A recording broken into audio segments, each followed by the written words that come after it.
নমস্কার বন্ধুরা, আমার কিচেনে আপনাদের সবাইকে স্বাগত। তো একঘেয়ে খাবার খেতে খেতে কিন্তু সবারই মুখে আর কিছু ভালো লাগে না, তাই জন্য আজকে আমি চিংড়ি মাছের একটা সম্পূর্ণ অন্যরকম রেসিপি নিয়ে এসেছি। এটা কিন্তু আমার মা বাড়িতে করতেন। আমাদের যখন খেতে কিছু ভালো লাগতো না তখনই এই রেসিপিটা কিন্তু ট্রাই করতেন। বাড়িতে আমার মতো করে অবশ্যই আপনারা এই রেসিপিটা ট্রাই করবেন। এই রেসিপিটা কিন্তু অন্য রেসিপির থেকে একদমই আলাদা। আর যদি ভালো লাগে আমাকে একটা লাইক আর শেয়ার করতে ভুলবেন না। তাহলে দেখতে থাকুন পুরো রেসিপিটা। চিংড়ি মাছের এই রেসিপিটা তৈরি করার জন্য আমি এখানে নিয়ে নিয়েছি 200 গ্রাম চিংড়ি মাছ। আর এবার চিংড়ি মাছটা আমি নুন হলুদ মাখিয়ে নেব। নিয়ে নিচ্ছি 1 চামচ নুন, নিয়ে নিচ্ছি 1 চামচ হলুদ। ভালো করে মাখিয়ে নেব সমস্ত মাছটায়।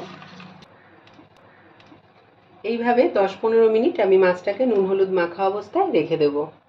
এই রেসিপি করার জন্য এখানে আমি নিয়েছি জিরেটা আমি গরম চাটুতে একটু টেলে নিয়েছি।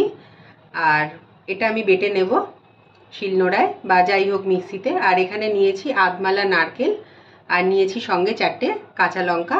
এইটাও মানে নারকেলটা আর কাঁচা লঙ্কাটাও আমি বেটে নেব। তো বেটে নিয়ে আমি ফেরত আসছি।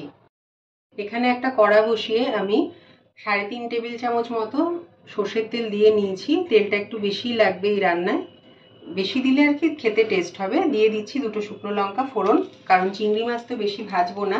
এবার মাছগুলো হালকা করে ভেজে নেব।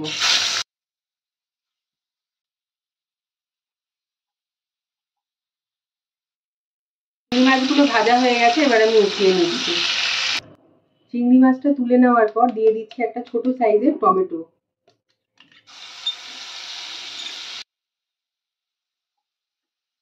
সামান্য নুন দিয়ে দিচ্ছি।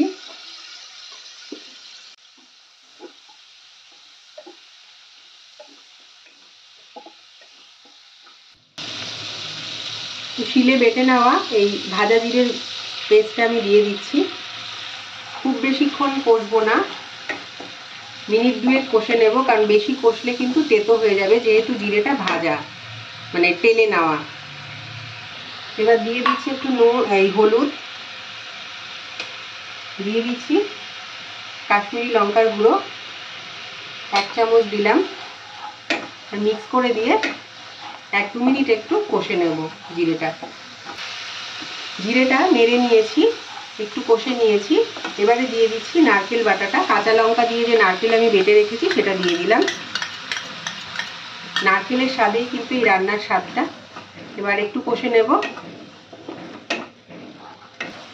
দেখুন তেল ছাড়তে শুরু করে দিয়েছে, খুব বেশি আমি কুক করিনি, 1-1.5 মিনিট কুক করেছি। এবার টক দই দিয়ে দিচ্ছি। এটা একটুখানি চিনি আর নুন দিয়ে আমি ফেটিয়ে নিয়েছি। গ্যাসের ফ্লেমটাকে কমিয়ে দিলাম।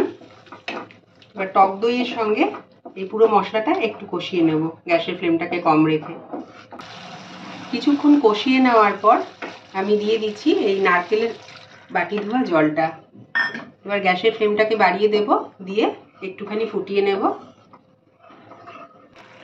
ফুট ধরে গেছে, এবারে আমি ভেজে রাখা চিংড়ি মাছগুলো দিয়ে দিচ্ছি। আর দিয়ে দেব 2টো কাঁচা লঙ্কা চেরা। ঝালটা কিন্তু আপনাদের নিজেদের স্বাদ অনুযায়ী দেবেন।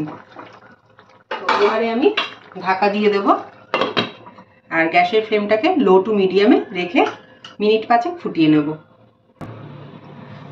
5 মিনিট ফোটার মুখে আমি ঢাকাটা তুলে স্বাদ মতো নুন দিয়ে দিচ্ছি। এবার একবার একটু নেড়ে দেব।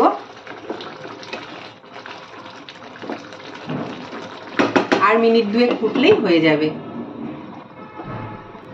পুরো 5 মিনিট রান্নাটা করে নিয়েছি, ঢাকাটা খুলে নিচ্ছি। এবার গ্যাসের ফ্লেমটাকে বাড়িয়ে দিয়ে আরও 1-1.5 মিনিট আমি ফুটিয়ে নেব, কারণ এই রান্নার রেসিপিটা কিন্তু একটু মাখা মাখা টাইপের হবে।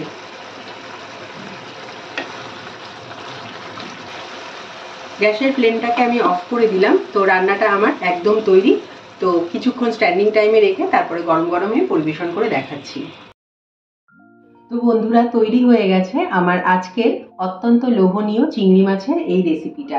এই রেসিপি কিন্তু বন্ধুরা ঝুরঝুরে গরম ভাতের সঙ্গে অসাধারণ লাগবে। আপনারা পোলাও বা ফ্রাইড রাইসের সঙ্গেও খেতে পারেন, কিন্তু ঝুরঝুরে গরম ভাতের সঙ্গে সব থেকে বেশি ভালো লাগবে। আর যদি রেসিপিটা আমার ভালো লাগে তো আমাকে একটা সাবস্ক্রাইব করতে ভুলবেন না, আর সাবস্ক্রাইব করার সময় পাশের বেল বাটনটা অবশ্যই প্রেস করে দেবেন, তাহলে আমার নিত্য নতুন রান্নার ভিডিও তৎক্ষণাৎ আপনাদের কাছে পৌঁছে যাবে। তাহলে গরমে আপনারা ভালো থাকুন, সুস্থ থাকুন, এখানেই শেষ করছি। নমস্কার।